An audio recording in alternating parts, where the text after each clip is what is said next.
Stop managing projects with static to-do lists and clustered spreadsheets. What if you could transform Excel into a fully automated, intelligent project management dashboard? In this video, I'm going to show you step by step how to build this exact interactive dashboard from a completely blank workbook. This isn't just a template. It's a powerful tool that automatically pulls in your tasks from a central list and displays them on the correct day. It's designed to be the ultimate command center for your entire workflow. Think about the use cases. For project managers, this is a visual way to track deadlines and milestones across your entire team. For content creators, you can plan your entire month of videos, blog posts, and social media content at a glance. For small business owners, manage client appointments and marketing campaigns effortlessly. And for anyone looking to be more organized, this is the perfect tool to manage personal goals, study schedules, or even family events. So if you're ready to stop just entering data and start building real solutions, you're in the right place. Let's get started.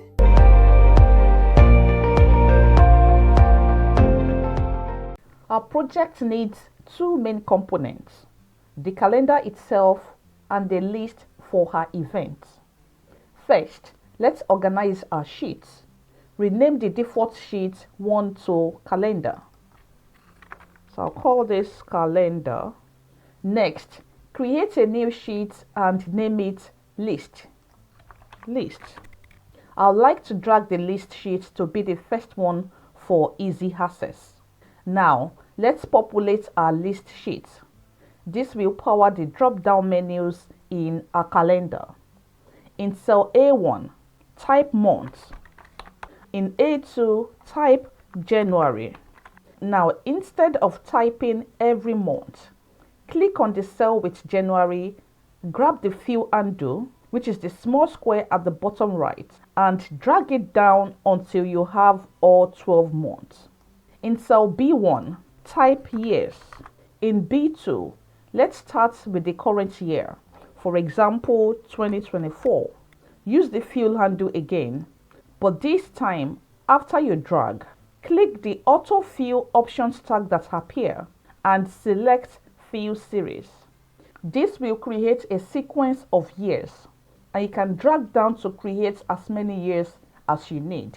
Now, let's head back to the calendar sheet to build the user interface.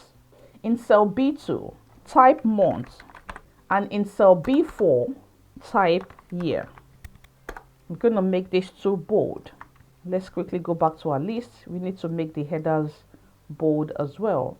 Have it centrally aligned and probably give it a fill. We will turn the cells next to them, that is C2 and C4, into a drop-down list. So select cell C2, go to the Data tab, and click Data Validation. In the dialog box, under Allow, choose List. For the source, click the arrow, go to your list sheet, and select your range of months. Click the arrow to go back and click OK. Repeat the exact same process for the year in C4. So list, click the arrow, go to your list sheet, but this time select the list of years as your source. Click the arrow again to go back to the dialog box and click OK. Now you have interactive drop-downs for the months and year. For a professional look, let's add some formatting. Select cells B2 through C4. On the Home tab, have the text centered horizontally and vertically. Add all borders and make the text bold. I'll give the headers in column B a blue background with white text to make them stand out. Every calendar needs a grid with days of the week. In cell B7, type Sunday. Use the fill handle to drag this across to cell H7 to get all the days of the week. Select these headers, that is B7 to H7. Let's format them. Have the text centered. make it bold, and I will use the same blue background with white fonts and add borders. To make the calendar easy to read, select column B through to H. Then click and drag the border between any two of the selected columns to make a uniform width. I think I'm going to reduce it a bit. Yeah. Now, for the most important part, the date logic. We need the calendar to correctly place the first of the month on the right day of the week. The first cell of our calendar grid is B8. We'll use a formula here that finds the Sunday of the week where a selected month begins. The formula is this. Let's break it down. This part of the formula builds the first day of the month using the year in C4 and the month number matched from the month list. And this part of the formula gets the weekday number of the first of the month. Adding 1 ensures the formula gives you the first Sunday of that month. If I have this formula entered in B8, you'll see a date. For the next day, in cell C8, the formula is much simpler. Just type equals B8 plus 1 and press enter. Now drag the formula from C8 across to Saturday, which is H8. The first week of your calendar is complete. Let's give this the same formatting. To create the rest of the calendar, we just build on this. In the cell for the next Sunday, which is B15, the formula is simply the Sunday above it plus 7 days. So equals B8 plus 7. Then just like before, the next day is equals B15 plus 1. Have this formula dragged across the row up to H15. You can now copy the entire week's row and paste it for the remaining weeks of the calendar, like so. Copy this again to use for the next row. So we've got 1, 2, 3, 4, 5, 6 gap. So it's going to be pasted here. The month of March ends on the 31st. So I'll copy this up until when we have till that date. So 1, 2, 3, 4, 5, 6. Finally, let's clean up the date display. Select all the cells that contain your date. So press down the control key on your keyboard and make sure you have all the date rows selected. Right click and go to Format Cells. Under the Date tab, choose Custom and in the Type box, enter DD. This will display only the 2-digit day. Click OK. I want to have this centrally aligned, so let's do that. Great. Our calendar is calculating all the dates correctly. Now, let's set up the event list. We're going to create a new sheet called Events. In cell A1 of this sheet, type Date. In B1, type Event 1. Use the fill handle to drag this header across to create Event 2, 3, 4, and 5. Now, let's add some sample data for January 2025 so we can see our calendar in action. I'll add a few different entries to show how it works. You can follow along with these examples exactly. Perfect. We have a mix of busy days and days with just a single task. This is all the data we need. With our event data logged, we are now ready for the most exciting part, linking this event back to our calendar using the XLOOKUP. So return to the calendar sheet, click on cell B9 and type the following formula. Equals XLOOKUP. Cell B8. I'm going to have the row locked. So put the $sign before 8, comma, go to your event sheet and select column A. You also want to have that locked. So press F4 on your keyboard once to lock it, comma, Going back to your event sheet, select column B. That should also be locked. So press F4 on your keyboard once, comma, 0, then close the bracket. Let's break this down. B8, this is our lookup value, the date. The $sign before the 8 locks the row, which is crucial for dragging the formula correctly.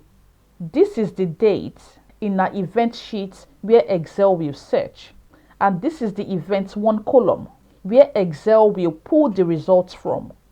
0 tells XLOOKUP to return a 0 if no event is found, which is cleaner than an error. So press enter and let's see what we get. We're going to have this dragged across the row to get the results. And as you can see, we have the team kickoff meeting showing under the 1st of the month, 1st of January, and we have prepare weekly meeting as an event showing under the 3rd of January, which matches exactly with what we have here. For event 2, going back to our calendar sheet, in cell B10, we are going to use the same formula. So let's grab that formula and paste it here, but change the return column from B to C. So have B removed and replace it with column C, because it's in column C that we have event 2. Press enter. So going back to our event sheet, you see that we have our event 2 appearing on column C. We are now going to have this dragged across the row. And as you can see, the second event for that week is showing as expected. For week 1, we have finalized Q1 goals and follow up on sales leads for those 2 dates. Continue this pattern for event 3, which is in column D, event 4, and event 5. So I'm going to quickly get that done. So for event 3, which is in column D, I'm going to have this replaced and have it dragged across the row. Do the same for event what now? Event 4, which is in column E. So change this to E, just like we did, and have it dragged across the row. We've got 5 events, so we have a final one to do for column F. So copy that and paste below, then have this replaced with F to get the 5th event. Then drag across the row. So we've got no 5th event for the first week, as you can see here. I'm just going to go ahead and have the extra row deleted. Now, to apply this to the rest of the calendar, here's a pro tip. Copy the entire block of event formulas from your first week, that is B9 to H13. Have that copied. Paste it in the second week, starting from B15. Select the block you just pasted and press Ctrl H to open the Find and Replace dialog. In Find What, type $8. In Replace With, type $14. Since the dates for this week are in row 14. Click Replace All. Excel will instantly update all formulas in your selection. You get this message saying, all done. We made 35 replacements. I would have this extra row deleted. We're going to repeat this copy, paste, and replace process for the remaining weeks, updating the row number each time. So have this copied and have it pasted here. Press Ctrl H on your keyboard. This time we're going to be finding $14, and we want that replaced with $20, which is where we have the date for that week. Then click Replace All. I'll go ahead and repeat that step for the next week. Ctrl H, have $14 replaced with 20. That's what we are finding now. And change the replace with value to 27, which is the row we have the date for that week.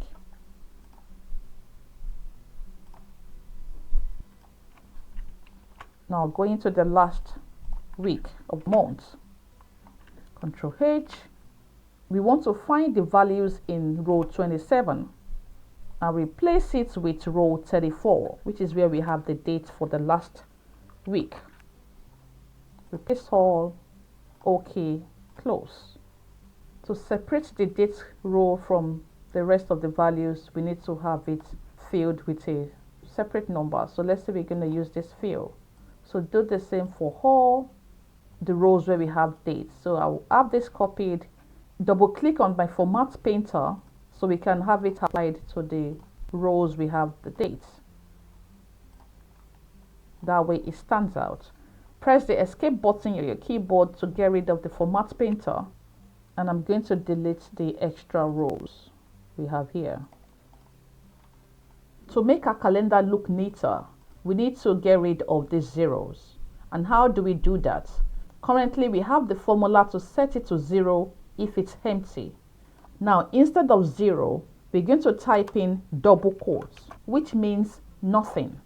So instead of 0 appearing, if there are no values, make it empty. So I would quickly go ahead and have that applied across board. So change this to double quotes as well, then have it applied across the rows. So quickly I will get this done in the background. You already know what we need to do. This should have been done earlier, but it's a learning process. So have this replaced with double quotes, not to double quotes, then drag it across.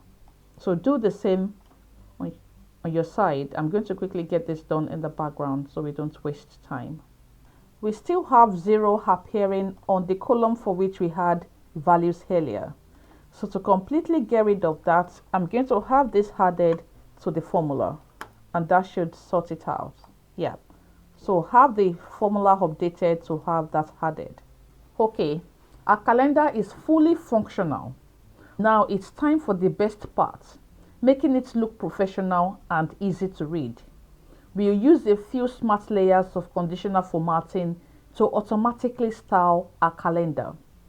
First, you'll notice we can see days from the previous and next month. Let's make our calendar look much cleaner by hiding them. First, select all the cells in your calendar grid that contain the dates. So I'll select this first one, press down the Control key on your keyboard to have the other ones selected. With the cells selected, go to the Home tab, click Conditional Formatting, and from the drop-down menu, choose New Rule. In the window that appears, select the last option. Use a formula to determine which cells to format. Now, in the formula bar, I have a rule that checks if date belongs to the currently selected month. This formula is great because it's self-contained and includes a safety check. Let's quickly see why this formula is so effective. The hand lets us check if two conditions are true at the same time. This part of the formula is a safety check. It makes sure we are only looking at cells that actually contain a date number, preventing errors on blank cells. This part of the formula is some magic logic, checking if the date month is different from a selected month. Remember, it's very important that B8 has no dollar signs. The date value is a very clever way to build a date from our drop-downs. It creates a text string like 01 July 2025 and converts it into a real date for the comparison. Now let's set the invisible format. Click the Format button. Go to the Font tab. Under Color, choose a color that matches your cell background. It's currently light blue, but I think I'm going to want to change it to this color. So let's select this color and click OK. OK again. Now let's have the fill of our dates match with the font color we selected in the conditional formatting, which is this, and make the text white. You can see now that the dates for the other months are no longer appearing. I'm going to have this changed to black so it stands out from the other one, and then use my format painter to apply this formatting to the other rows.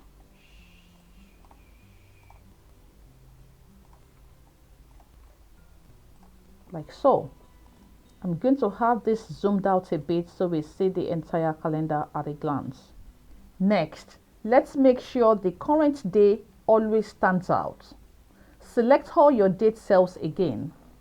So have the first one selected, press down the Control key on your keyboard and have the rest of the cells selected. No, so I'm going to start again. Select the first date row, press down the Control key on your keyboard and have the other cells selected. Go to the Home tab, Conditional Formatting again, highlight Cells Rows, then a date occurring. In the dialog box, select Today from the drop-down list. For the format, you can choose one of the presets or a custom one. I'll pick yellow fill with dark yellow text to make it pop. Then click OK. We can't see anything showing, but if I go to the date and select the current date, which is July 4th, you see that we have it shown. So what I'm going to quickly do is to have all these dates changed to July so we can work with that month. July, yeah. So let's work with the current month we are in, not January. Now going back to our calendar, you see that the date for the current date is highlighted yellow. This video is recorded on this date, 4th of July 2025. Now, let's automatically format cells with events. This is the key to making the calendar look truly dynamic. We want any cell with an event listed in it to get a background color automatically. So have the entire event area selected. These are all the rows beneath the dates. So make sure you have your Control key pressed down to have all the cells selected, just the cells beneath your dates. Go to the Home tab, Conditional Formatting, New Rule. Use the formula to determine which cells to format. And I will have this formula pasted into the formula box. Let's quickly break this down. This is the first and most important part for this rule. It checks if the current cell is not blank. Notice there are no dollar signs. This makes the reference relative. So Excel checks each cell in a selection individually. The rest of the formula dynamically finds the date cell at the top of the block and checks if its month matches a selected month in cell C2. Click the Format button. We want it to stand out, so I'm going to give it a fill color using this X code. That will give it a light blue background color. To also make the font pop, click on the Font tab and let's give it this font color. So click on the drop down for color, more colors, and I'll give it a font color using this X code. That should give it a dark blue color. Now I want to make the borders white. So click on the tab for border. Click on the drop down for color, more colors, and let's give it a white feel. Click OK, then OK again to apply the rule. So we have the background already formatted as light blue. We also have the font color as dark blue, but we don't have the borders showing as white. So let's go back to Conditional Formatting and manage the rows. So click on Manage Rows. This is the row we need to work on. So have it selected. Click the Edit Row button, Format, and click on the drop down for color again, then select the outline border. Click OK, OK again, then apply. And with that, we have the borders highlighted white. Now, we had earlier formatted the other date on the calendar to give it a blue fill color and font color, so it disappears. But I think I would like to have it shown but faded in a way. So let's select all the date cells again. So I'll press my Control key down to select the other ones, like so. Go back to Conditional Formatting, Manage Rows. This is the rule we want to have edited. So have it selected and click on the Edit Rule button, then the Format button. You can see that the fill is currently set to dark blue to match the date rows. I'm going to have that changed to gray. So have any of the grays selected. I will go with this one and have the font changed to white. So click on the Font tab and have the dark blue font changed to white. Then click OK. OK again and apply. Now close this dialog box and let's see what we have. Yeah, this is exactly what a real life calendar looks like. If I click on the calendar on my computer, we have the date for the other month grayed out. So 30th of June is grayed out, and also the 1st, 2nd, and the 3rd of August. Now I'm just going to go ahead and quickly apply some further formatting. I'll go to the page layout and have the grid lines turned off. I want to have these two cells also formatted to match the calendar. So go to the Home tab, have that changed to the fill color you have for the event, and change the font color to this. And then I'm going to go ahead and apply an alpha thick border to the entire calendar just to have it enclosed neatly. So a thick outside border, and in case you want to have the color of the borderline changed to match your calendar, just scroll down to line color and choose any color you want. I'm going to go with this light blue color. So after selected, and have it applied across the entire border. Now, to have the events for other months or years populated, all you have to do is to go to the event sheet, have the exact event listed out here, and then go back to your calendar and have the month or the year you're working with selected. So let's say we want to work with the month of February. You should have the events populated right here. We currently have nothing showing here because we don't have any events listed on our event sheet. But if you have it added, it should be populated here for you automatically. Let's go back to our July month and see how it comes up automatically for you. Now, I want you to take this project and make it your own. Change the colors to match your brand. Add more event slots if you need them. Adapt it to your specific industry or personal goals. You now have the foundation to create the perfect organizational tool for your needs. If you found this tutorial valuable and you are proud of what you've built, do me a huge favor and hit that like button. It truly helps the channel. And if you want to continue building powerful tools and mastering Excel, make sure you subscribe so you don't miss the next tutorial. I would love to see what you do with this. So leave a comment below and let me know how you plan to use your new interactive calendar. To help you get started, I've also included a link to the completed file in the description below for you to download and explore. Thank you for building this with me, and I'll see you in the next video.